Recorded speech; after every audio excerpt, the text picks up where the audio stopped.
I love telling this story because I think it's so funny. I remember one day I'm like 18 or 19 years old and I'm on Grindr, of course. And I'm sitting there and I'm like sending pictures back and forth with people as one does. And I remember thinking to myself, I had a very clear thought. I said, what if these leak someday? Right. Like we've all heard it as kids, like, oh, don't let your nudes leak. You get in trouble with the school. Like it was always the thing, like you're gonna ruin your job. You can't be president. And I was like, what if these leak? And I was like, oh no, like what will happen someday? Will something bad happen? And it's like a whole thing going through my head.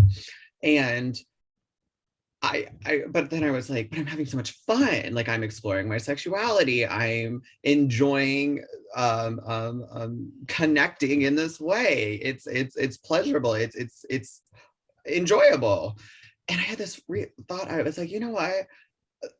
I am I am not going to one worry about these leaking. And two, I'm going to take control of that narrative, leak them myself, and then monetize that bitch. So I made an OnlyFans.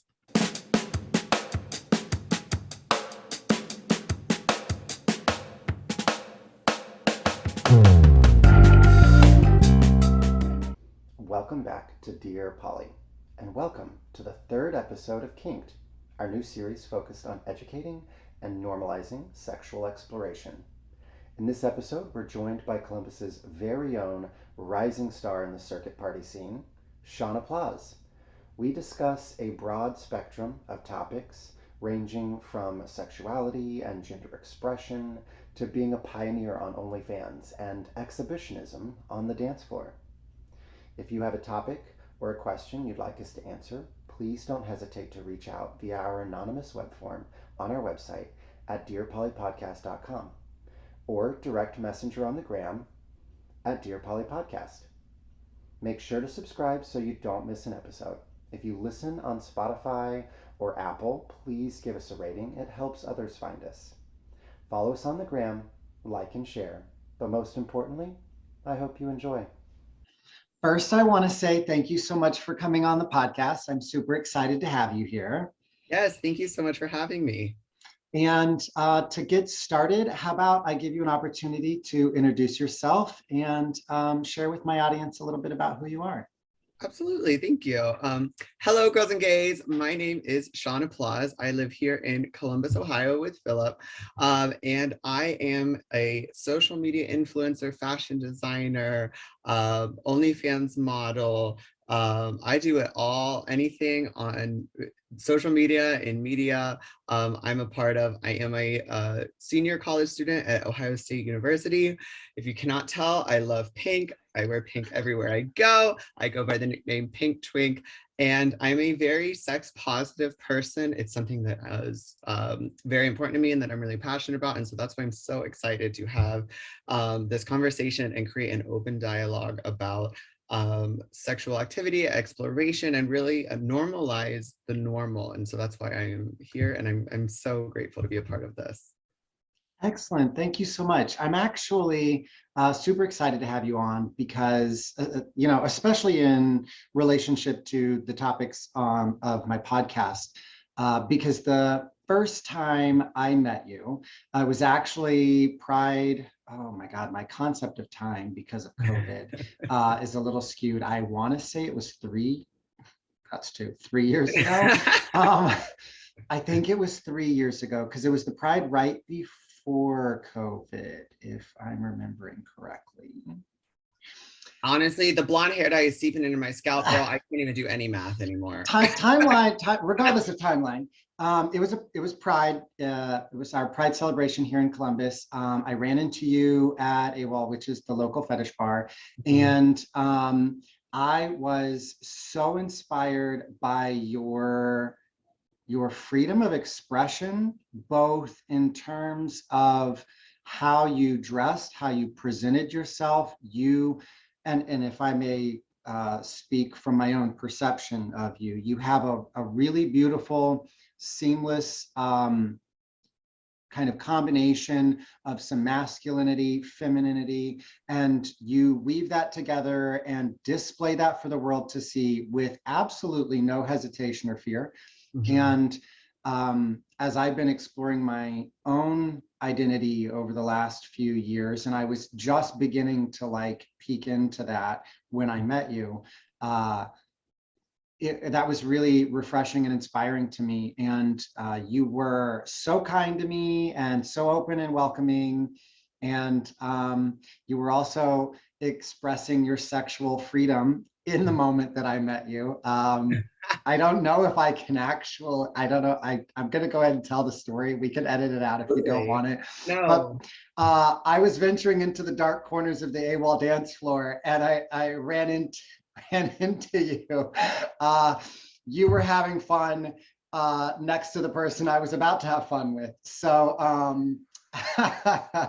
that's how. Oh, honey, it's a free for all. You know what they say, the more the merrier.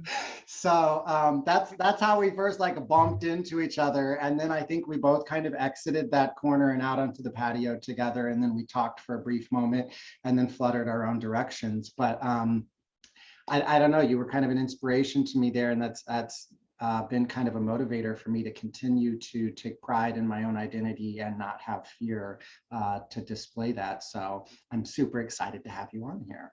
Well, first of all, thank you for saying all of that. Those types of compliments mean so much more to me than any sort of objectification or shallow compliments that go around. When someone can really get what I'm about and see what I'm doing, and even if they don't even know me, but be able to focus on like all the things that you just said, both within the expression within masculinity and femininity, but also sexuality, that means so much to me as a person. And I just am very grateful that you pick up on that. I mean, I know you have, we've talked about it before this, but I'm grateful to you for seeing that, for witnessing that, and understanding kind of the depth in me as a person that that comes from.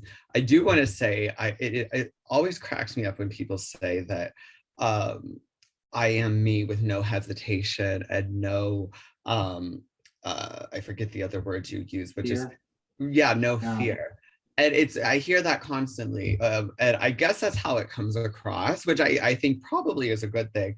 But I want to always clarify, both so that people who follow me and what I do can feel better about their insecurities. I have plenty of insecurities, and even when I walk out there wearing what I'm wearing, I still have all of the nerves, all of the things that make us human. And I just think it's so funny that it always seems to come across as in like I have just don't care what anybody thinks. Those things are still there for me. And I guess my point in saying that is I don't want anyone to ever see what I do and think like I am somehow not like them, that I don't have some of those same voices in the back of my head saying, oh, you don't look good, or you're not good enough, or blah, blah, blah, blah, blah. That is so normal. That is part of our human experience. And I always want to clarify that, because the moments that I found confidence were when my heroes and the people that I've looked up to were vulnerable and talked about the struggles they deal with. And then I realized, oh, I'm just like them. You know what I mean? Absolutely. I completely understand that. And I actually think that's really great that you shared that, so that people do see. I'll tell you from my personal experience in interacting with you, your fear and insecurities have never come across to me. And I'm not trying to say that that's a bad thing at all. I actually found my own courage in seeing your perceived lack of fear. Yeah. To me, it was like, if he can do it, if they can do it, then I absolutely can too. Mm-hmm. And it gave me strength, so to speak. So yeah. Being a human is so interesting because it's never this or that.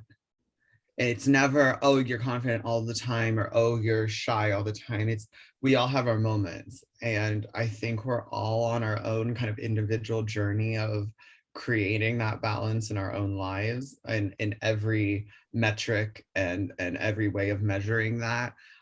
Especially when it comes to masculinity and femininity, we all have our moments. Like, I love to get dressed up and get glam for an interview like this, but if I'm running errands and groceries, you're gonna see me in one of those flat bill hats, basketball shorts, some Nike sneakers. Like, I look like a bro. And I'm looking at myself right now like, bitch, that's funny. But it's true. I turned into a bro. Like, we all have to create that balance with ourselves. And I guess thinking that you are anyone else is ever just one thing, confident all the time, feminine, glamorous, gorgeous all the time. I think remind yourself that we are all so complex. And that actually, now let me return the compliment, is something I've always loved about you, is I think you have always had a great understanding of the complexity and the dimensions of people. And any conversation we've had has always been, I've never heard you make an overgeneralization or use a stereotype or anything like that. I think you're very good at finding the gray area in every sense of the word.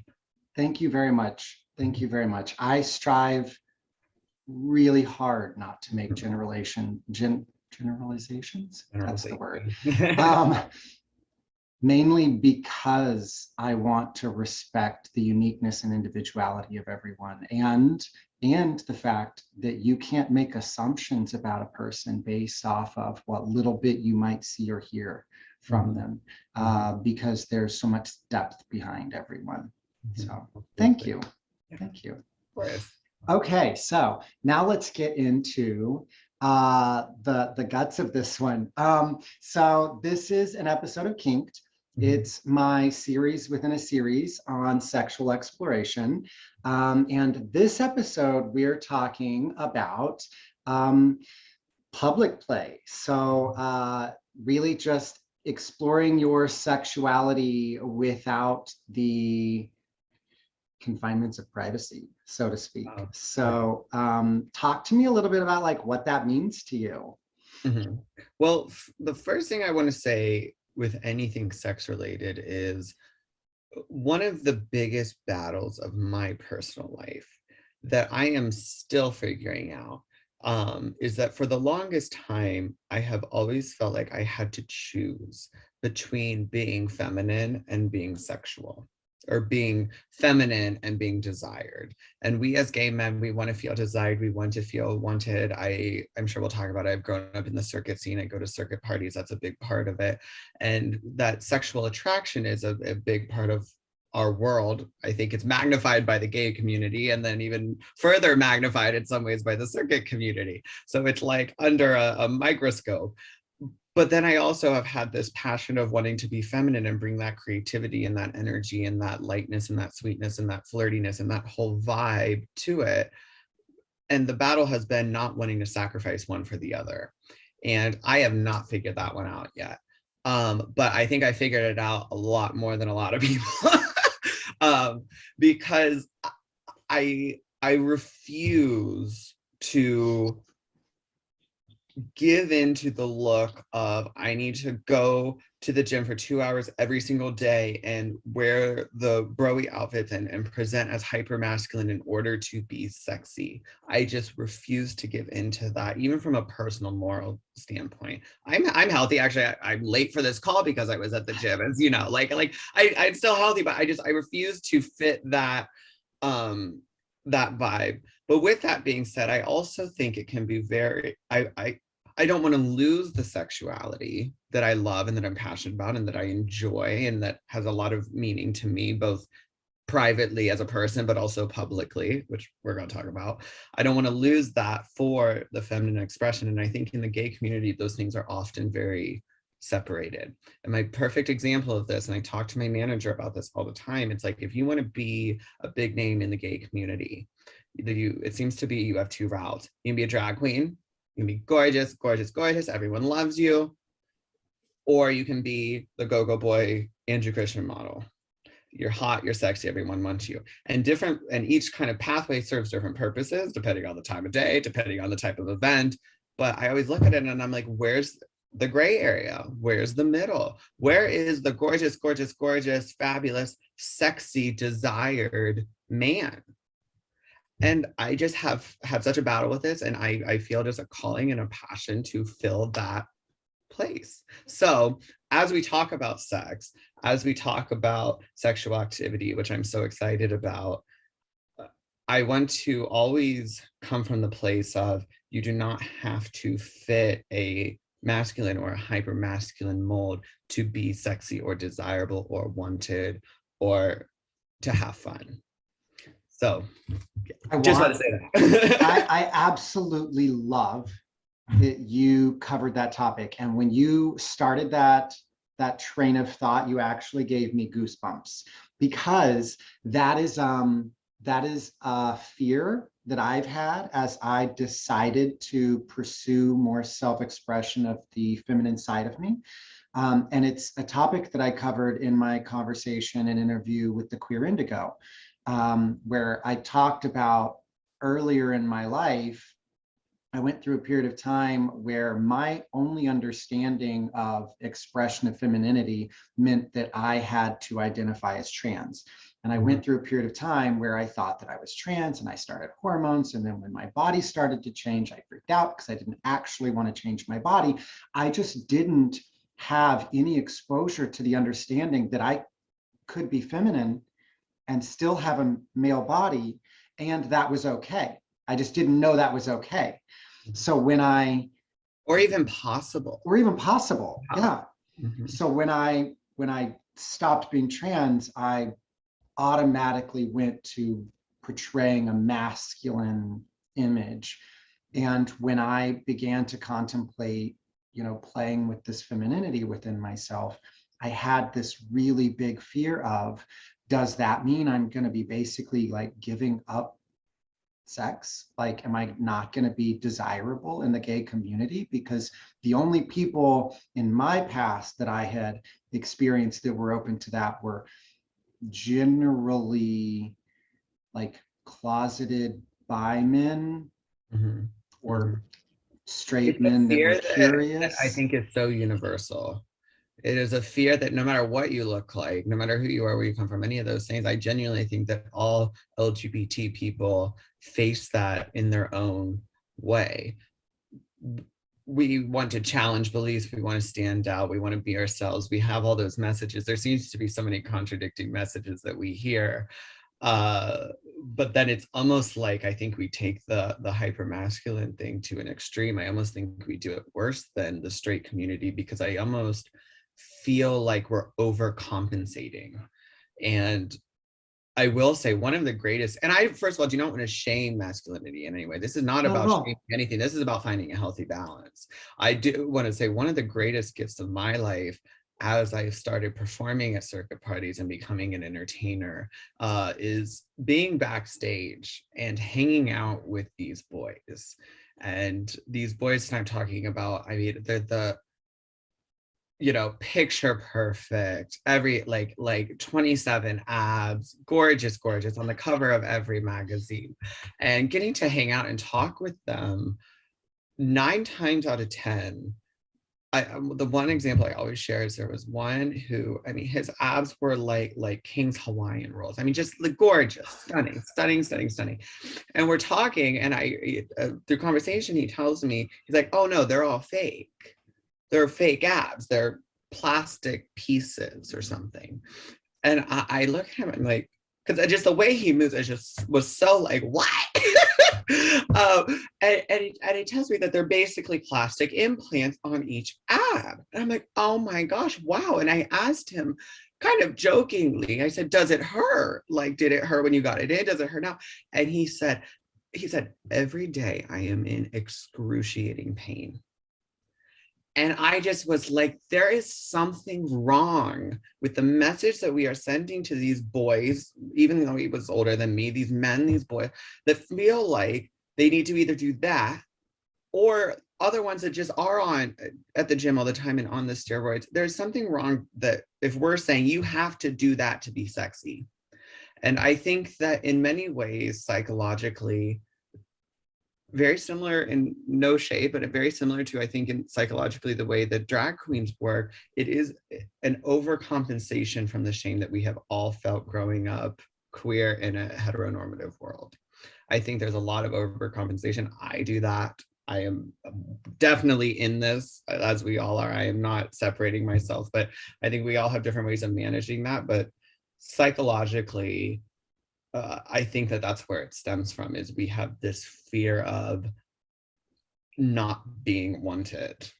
And so we'll either go crazy, sexy mask, or we'll go the most gorgeous glamazons on the runway, and we're running away from the fear of being average, of being a normal, of not being worthy of love. That's 100%. Yeah. 100%. Mhm. I absolutely agree with that. And I'm so passionate about how much shame impacts who we are, our daily thoughts, our insecurities, sometimes lifelong impacts on our personal development. Next month is actually my month of shame for Dear Polly. I'm doing several episodes on the different types of shame and where it comes from, how we deal with it, stuff like that. So I'm sure you're a fan of Brene Brown. I am. I love Okay, her. good, of course. I knew you would be. Love She's her. been a big guide in my life for sure. Yes, absolutely. But back to the topic of public sex. Sorry, Oh, I didn't want yes, to get that's too right. off topic.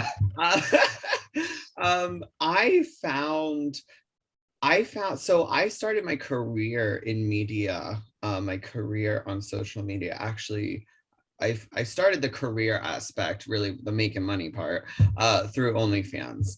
And that I started that when I was about, I want to say 18 or 19 years old.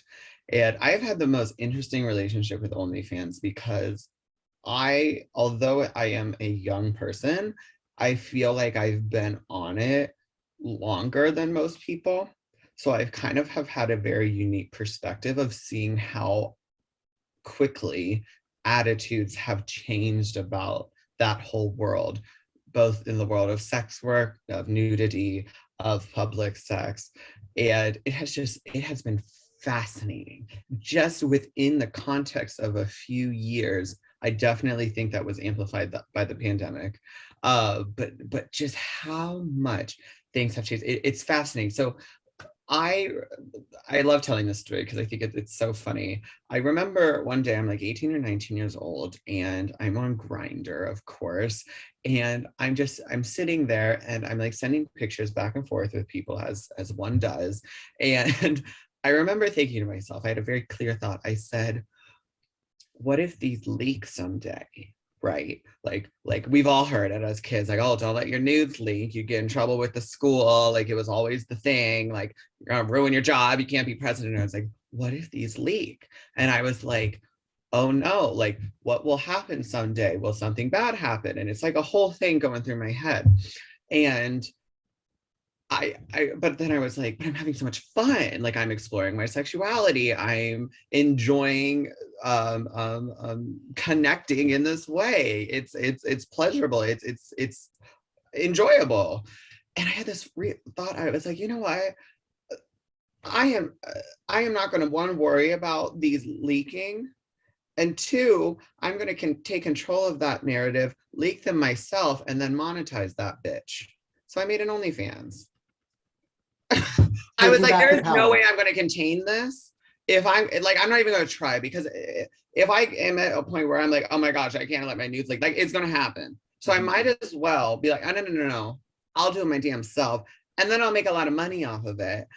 Hello. I mean, I never said I was a rocket science, but that's common sense to me. You took back the power too. I did. I did. Because now no one can say, oh, I have your nudes and I'll send them. Blah, blah. I'm like, bitch, welcome to the club. And thank you for paying for it. Yes, and thank you.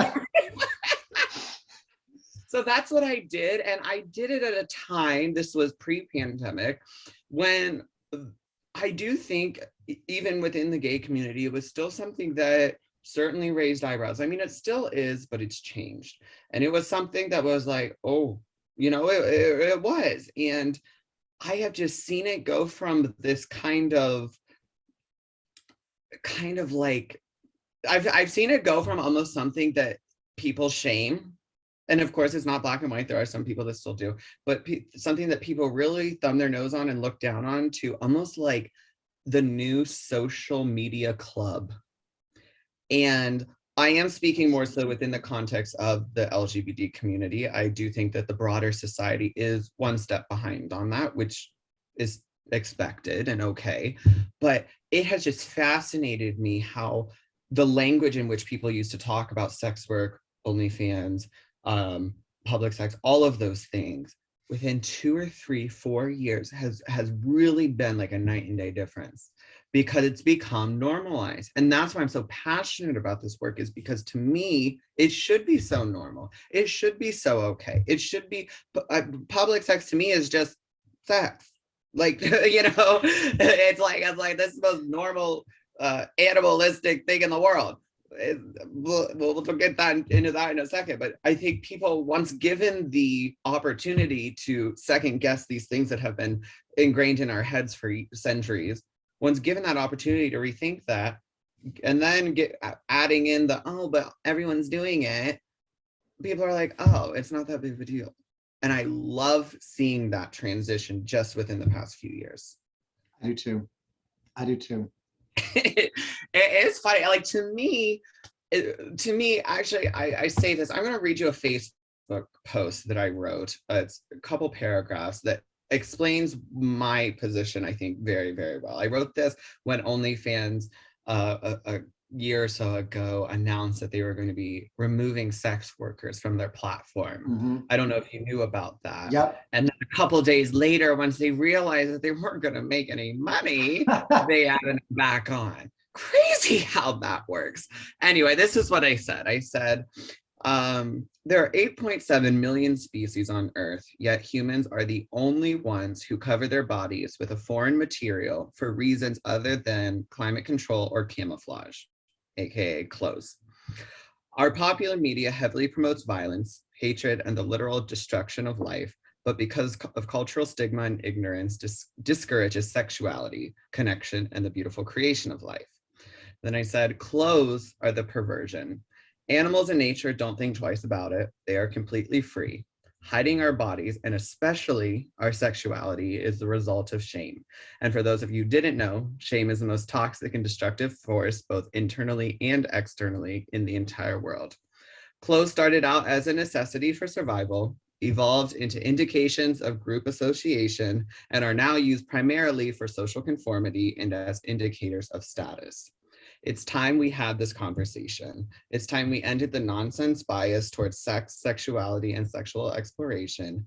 Just as being gay was once thought of as taboo and even illegal, people's opinions change over time. We have certainly come a very long way, but we have much further to go. If we truly want to create a more loving, compassionate, and most importantly, connected world, we must not base our cultural norms around shame. And to me, sex just ties right into that. Absolutely. Absolutely.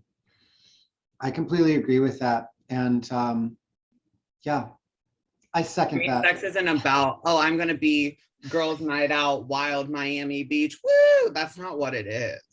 I mean, I love to have a good time. It can be. It can that's be, okay too. It's a moral, it's become, given my work and given so many other factors, it's become a moral, like social justice issue almost, of like, this is important that we talk about this. And that's why I'm so grateful to be here, is literally just to like get people thinking. Every person that watches this is going to think, oh, maybe that doesn't make so much sense that we do that this way, or just to think about things outside of the box.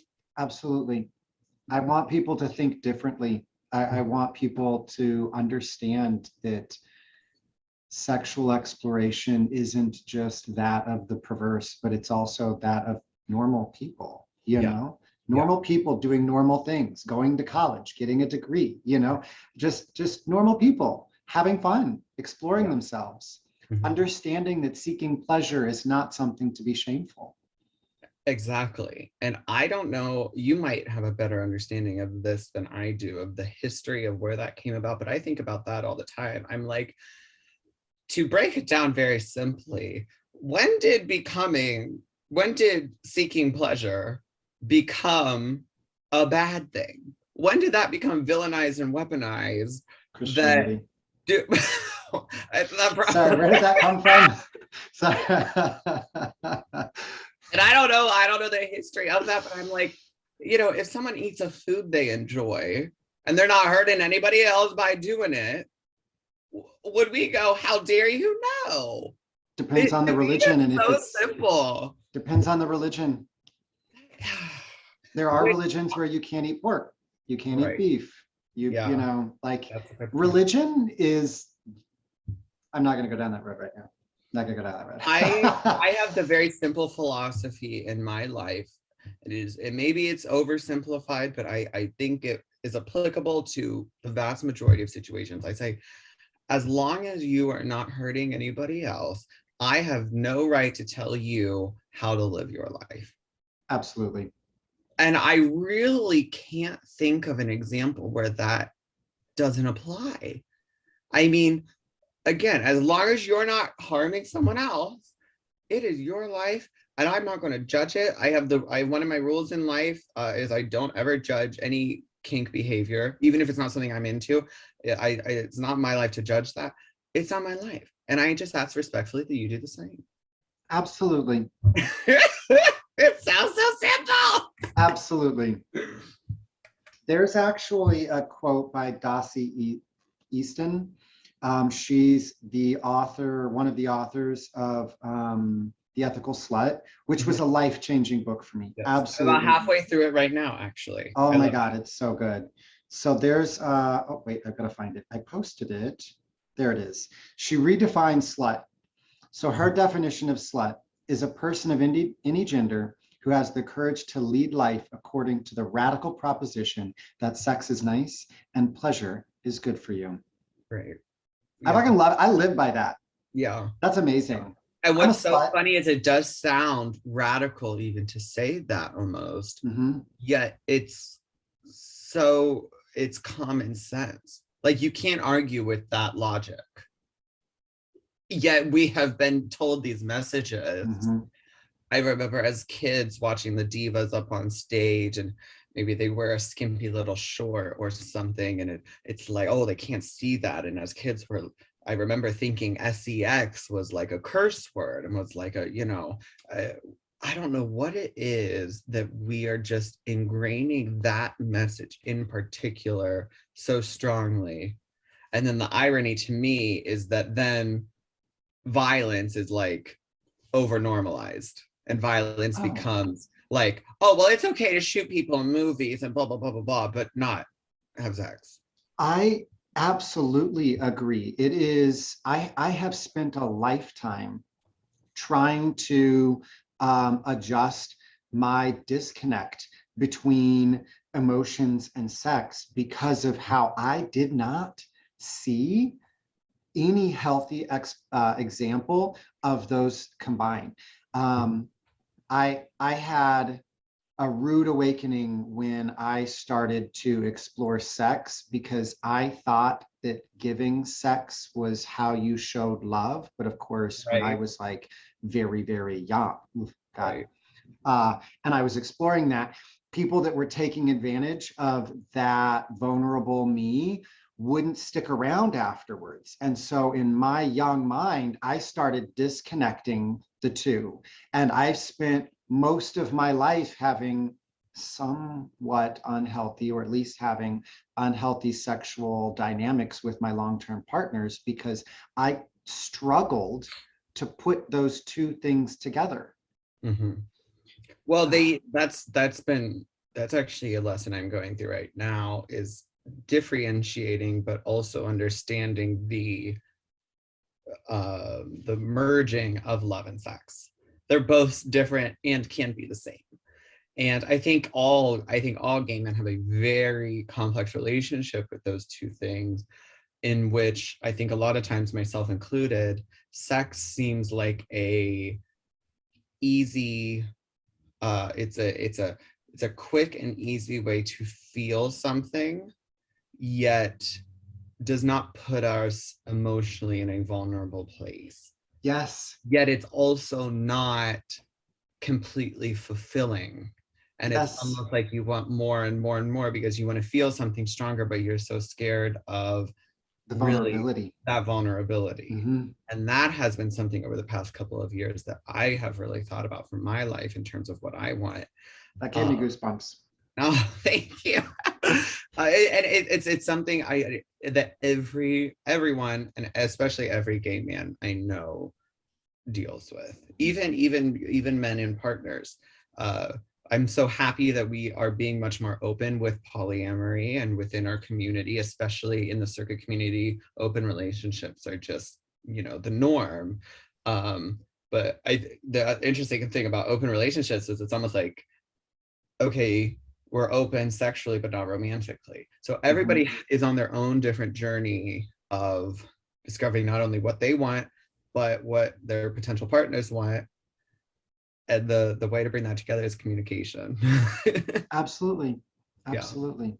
Mhm. Well, let's talk more about Yes. these circuit parties, because you have become like Columbus's resident circuit boy. In a city And where there are no circuit parties, I no, sure but have made a name for myself you're as a still circuit like party. nationally recognized on the circuit stage, and you're like our resident, circuit kid. So let's Well, talk a little I bit am about that certain, exploration. and this will be a conversation for another day that we started last time. I'm certain that one way or another, we will be bringing a circuit scene more to Columbus. It's happening, and if someone doesn't do it quick, bitch, I'm gonna do it, or maybe I'll do it anyway because it needs to happen. We got the market Yes, for it, but we've talked we about that. we do. Um, I went to my first circuit party at 19 in New York City, and ironically, I was in New York for RuPaul's Drag Con. I was going to RuPaul's Drag Con for just the festival, or not festival, the con, I guess you would say. And ironically, my light keeps going out. Anyway, let's see, how are we going? Okay, there we go. I have a giant ass ring light, and I was like, I don't need to do all that. We're just use the selfie light, but learned our lesson. Anyway, I went to my first circuit party after RuPaul's Drag Con, and ironically, I'd hooked up with a couple the weekend before in Columbus who was visiting, and they said, "Oh, we live in New York," and I was like, "Oh, that's so cool." And they were like, on Monday night or Sunday night after the con, they're like, "Oh, there's this big circuit party at the Brooklyn Mirage. You should come with us." So I went to that, and I didn't know what to wear. I had seen like a few things on Instagram, and I was like, oh, it's like all those really like muscular people. I don't know what to do. But I was like, okay, I'll give it a shot. So I got an outfit. I got a harness and a matching jock strap at RuPaul's Drag Con, ironically, from one of the designers there. It didn't fit at all. If you see the picture of me, like the center strap is like a giant loop because I'm like so skinny and tiny. It doesn't fit. And I go and I just have the most fun of my life. And keep in mind, I'm going into this as someone who is really growing up in Columbus, more or so only exposed to the drag scene. Everything was drag. I was there for RuPaul's Drag Con. I wasn't in drag, but I was kind of like doing what I'm doing like right now. And I had never really done anything else because it wasn't available. So I went to the party. It was so much fun. I had public sex. I did lots of other fun things. I don't know how open we can be on this podcast. I had a lot of fun. And I was hooked. I was like, I did feel like I was like, this is where I feel I more so belong, because I never felt like I fit in the drag community. As much as I love drag and love glamour and femininity, I never was like, that's me, because it's not. And what circuit brought to me, although it has its issues, of course, but it brought to me the opportunity to be a man and be fun and silly and sexual, and also do the look thing. You can still serve high fashion, fun ass looks, which I have certainly elevated to circuit parties. And that's one of my favorite parts, if not my favorite part. I absolutely love looking at your Instagram after you've gone to a circuit party, because you serve looks, okay? And that has been so much fun. It was the merging, circuit parties was the merging of so many things that I love about gay culture, about myself, about life, into one atmosphere. And although it's not perfect in any way, and we've addressed some of those issues, it has been, to me, my closest experience of finding my tribe. It has been my closest experience of being like, I feel like I do fit in here without having to change who I am. And I can be me to now what I've learned recently to an elevated degree and even help change some things. And I've enjoyed really bringing big looks. And now I'm on a runway at a circuit party. Now I'm performing at circuit parties. Now I'm on the boxes or hosting events. And so that progression has been also very exciting for me. I live for it. I absolutely live for it. You take the creativity that always kind of existed in circuit parties and you merged it with fashion and costuming and just kind of propelled it to a whole new level. Yeah. I the fashion design part, I don't make pretty much anything I wear, and I want to always clarify that I work with a lot of designers and they work tirelessly. I've had teams of people work overtime for me. Like they are the crafts people, but I do design a lot of what I wear, meaning a lot of times there's a theme or I just have an idea. I have lots of notes on my phone of ideas I have for future things. Where I'll just have this reference or a combination of references from things I admire from other artists, or a lot of inspiration comes from Lady Gaga, a lot of silhouettes, fabrics, patterns, whatever. I'm a big Gaga fan. If you couldn't tell by the neon applause in the background. And I can't even tell you how one of the dimensions of wellness, I'm in wellness coaching right now, is creativity. And in college students, creativity is the one that apparently they struggle with the most, according to my wellness coach.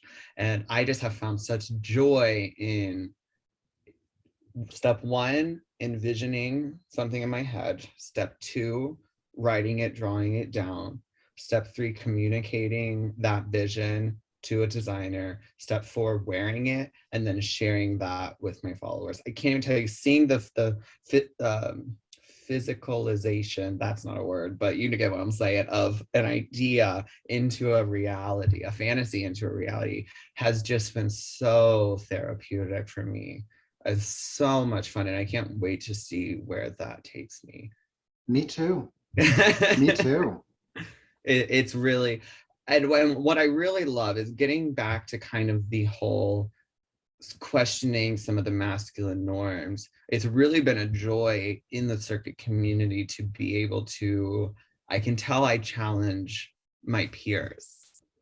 And that is so rewarding to me when I know that I can be myself. I might not be doing what everybody else is doing, but I can be myself, and I can see it on their faces when they see me. Huh, okay. Yeah, everyone seems to like that. Yeah, I guess I could kind of do something like that. And I just can read their minds almost. And I really enjoy that, because it's almost like they're going through a lot of the same journey I have been, and I'm showing them that they can do that too, and they can be expressive in that way too. I live for it. But I'm still in a little skimpy jockstrap at the after party being a little whore. So don't get that twisted. I'll show up in a fucking flower that's 6 feet on each side to the party. But once it's 2 a.m., mama, I ain't wearing nothing. I love it. And that's another reason why I do it, is because the sluttiness is so important. It is so important, and I love it, and I will stand by that and advocate for that. But getting back to balance, there's a time and a place. It doesn't have to be the entire event, the entire weekend, 24/7. It doesn't always have to be about the sex. For me, my favorite part of circuit parties is getting ready with my friends. Before the party, we're getting on our costumes, we're doing our makeup, we're throwing up glitter, we've clogged the toilet with glitter, we've clogged the sinks with glitter. It's glitter everywhere. You're walking through a forest of glitter. It's ridiculous with these drinks. And we're getting ready, we're having so much fun. Oh my God, that looks so good. Here, let me help you with it. That stuff is so much fun, and you look glamorous and it's fun. And then you go out and you party, and then you can still be sexual at the after party. To my message to these men that think it's only sex, it's like, there's more dimensions to it. And when you can embrace and discover those other dimensions for yourself, it gives you a more holistic, well-rounded experience. And that has been really fun.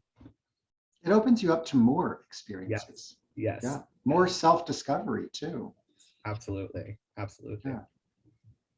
So with public, I do want to make sure we touch on public because I know that that's what this episode was about. I feel bad. I started my OnlyFans career. The thing that made me stand out. I've never had the perfect body. I've never had been just like a 10 out of 10 supermodel. But the thing that made me stand out and started really bringing in money was the fact that I literally just monetize what I was already doing and enjoying. And that was, for me, the dance floor sex. I think that is so much fun. It is so exhilarating. It is so hot to me. It is just so, it is just such, it's a combination. It's an FU to norms that make no sense. It is pleasurable. It is in the environment that I am just so happy and at home in. And then it has that aspect of like being watched, and both in a regular way and also a sexual way. I like being watched. Like I do. That is really, when I know I'm entertaining in any way, shape, or form, I am at peace. And so being able to do that, put those videos up on my OnlyFans really gained a lot of traction very quickly, because at the time, pre-pandemic, I will say it right here, there was not a lot of people doing that. There was like none, honestly. I was pretty much the only one. Now they're all doing it. Fucking bitches. But but at the time, pre-pandemic, pre-Atlantis Cruise 2022, because once they realized how successful they could be, they all were like, well, I could do it too. Well, cool. But and you could not find those types of videos like anywhere else. Very, very rarely. And now there's an abundance of them, and it's hot to see it. It's fun. But that I will take credit for putting that more in the spotlight than it was. Because I think that's fair. And I'm happy about that. I'm happy that what was once thought of as much more taboo is much more normalized. That's literally the goal. Yes. That's literally the goal, is to be a what's the word, pioneer of this message and these messages. Yeah, I live for it. Yeah. I have definitely become more adventurous, if you will, in some areas. I have never officially had sex on a dance floor, but I have definitely fooled around. So maybe I'll get the courage. And there's no pressure. What I love is you don't have to do anything you don't want to do. You don't have to do anything you don't want to do. No one is going to judge you. And I will say that in the Columbus scene, I think it's a little harder to come across. In the circus scene, it's just like the norm. Like it's totally the norm. But what's so wonderful is that you can be dancing along right next to all of your friends, and one of them can be getting railed, and it's not in like a dark manner or like a oh god, like no, like it's fun. It's just fun. Whatever happened to fun? Like, and if you don't want to do anything, you don't have to do anything right then. Or maybe in an hour you will, but you just like fix your makeup and you want to take your selfies really quick, and then you'll do it. I'll be like, oh, I'll get to it. 1 second. I'll literally tell someone, like if they come up to me and they're trying to hook up, I'll literally be like, yes, but in like 1 hour, just like let me dance for I get that. And it's not that serious. That's the end of the day message. It's not that serious. It's a joyful thing. It's a way to connect with other people, which is why we're all here. And I love that the gay community and the circuit community are really challenging all of these beliefs that we've been brought up with that don't make sense. It's a simple pursuit of pleasure. Period. I live for it. I've yet to go to a circuit party. I'm gonna have to go eventually before I get too old to go. I'm telling you, pink party. That just sounds lit. Which one? Everyone's got to wear pink. Pink party? Pink party. I mean, you know how I love the double, or they call double entendres. I don't know. Yes, Yeah, but the pink twink, pink party, all of those things, I'm good with that kind of stuff. Pink party. I love it. I love it. Yeah. I mean, it doesn't have, it's, if I understand it right, now I could be wrong, but I'm pretty sure that Circuit Party started in Columbus, is what I have heard, with Red Party, which was started before I was born, Yes, and then ended because the guy died. And now we're just here like, I've heard of those iconic red parties. I'm pretty sure they started here. That's what someone told me. So I'm like, well, I ain't doing Red Party, but I'll do Pink Party. And I'll bring it here. Do it. Do it. Honestly, I am in the talks with just so many people that have the ability to make that happen. So we'll see what happens. I can't wait. Maybe that'll be my first. Yes, that would be so much fun. You'll pop my cherry with the pink party. Oh my gosh, that's funny. That should I be a can't little believe I just said slogan. that. Yeah, I would love to make Pink Party happen. I'm 22. I've never thrown something like that before, and if I'm gonna throw an event, it's gonna be right. I don't know. Did you come to my birthday party? Were you there? It was as big. You would remembered if you were. It was a big ass pink party. We had bartenders. We had entertainment. Oh yes, I was there. Yes, I was there. Why did I everything forget was that? pink. Everything. I was like, if I'm gonna do a party, it's gonna be glamour gorgeous. And for a circuit party, that would have to be elevated even like times 30. So it's something that the thing about circuit parties is that there's a lot of liabilities with them. So you have to make sure you have insurances, you have to make sure you have venue insurances, you have to make sure you have security, all that kind of stuff. It's a whole thing. But if it's done and it's done right, which is why I'm talking to a lot of people that I am, I think it would be a great opportunity to bring our Columbus gay scene together. And I think it's something that's really wanted. It's definitely wanted. I would love to be a part of it. And my biggest thing, the reason I haven't attended one, a little bit out of fear of trying something new. I'm trying to get over, those fears of trying something new. But also just like the logistics of trying to fit into my life, my responsibilities to go home and see my family several times a year, but then also like trying to travel to the different cities within my full-time job and all my side gigs and like all of that. So to have one that would exist within my hometown would make it so much more feasible and easier. So if anybody can do it, you can. It's a whole culture. It's a whole, I mean, the people that do it very regularly, most of them, I mean, it's expensive. So most of them either have really good jobs that they are able to travel with, or they come from family money. But knowing about the events, where they are, when they happen, all that kind of stuff, it kind of comes with learning. My first year or two, I didn't really know anything about what's going on, but you hear things from so and so, you learn about this event, and the more you get into it, the more you get out of it. And I have just really ironically, I feel like I got so into it that sometimes I have to remind myself to take a break and like do self-care, and like I'll take a few months off or so just to get into like a normal routine again, so that then I can enjoy it more when I get a little break from it. Because if I'm correct, you just did like 3 or 4 back to back, didn't you? I just did. I mean, in the first half of this year, I did the cruise, the Atlantis cruise, which that is, if you're going to do that, that's like a year thing. You're set for the year.